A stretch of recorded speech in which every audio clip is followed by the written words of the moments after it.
नमस्कार दोस्तों, मैं राज आपका फिर से स्वागत करता हूं मेरे चैनल में दिरासों में।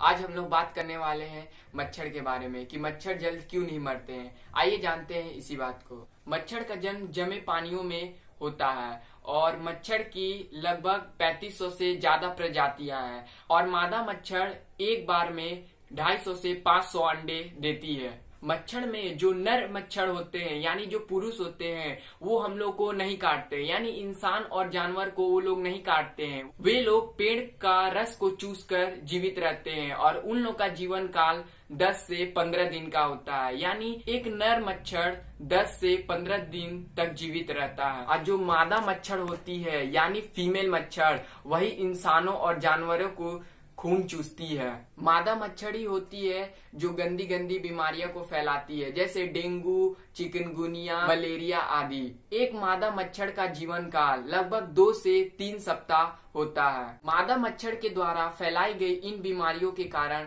मनुष्य की बहुत मृत्यु होती थी। इन मादा मच्छर की बीमारियों को रोकने के लिए मनुष्य ने एक उपाय खोजा और इन मच्छरों के ऊपर डीडीटी नामक एक रासायनिक का उपयोग करना शुरू किया।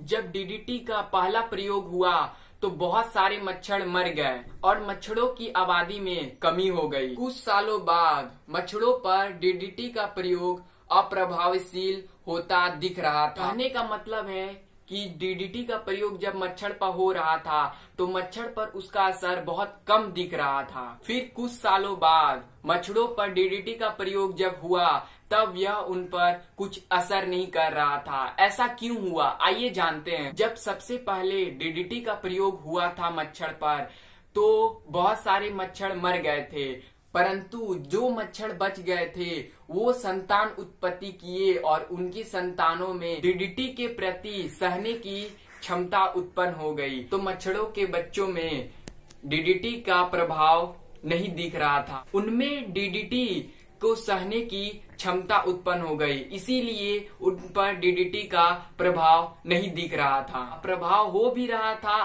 तो बहुत कम हो रहा था, पर कुछ सालों बाद उनके बच्चों में यह प्रभाव निष्क्रिय हो गया। मतलब डीडीटी के प्रयोग करने के बावजूद भी मच्छर नहीं मरते थे। इसी के साथ मैं राज आपसे मिलता हूं मेरे नेक्स्ट वीडियो में। प्लीज मेरे वीडियो को लाइक, कमेंट, शेयर कीजिए। मेरे चैनल को सब्सक्राइब करके बेल आइकन को ऑन कर लीजिए। तब तक के लिए बाय।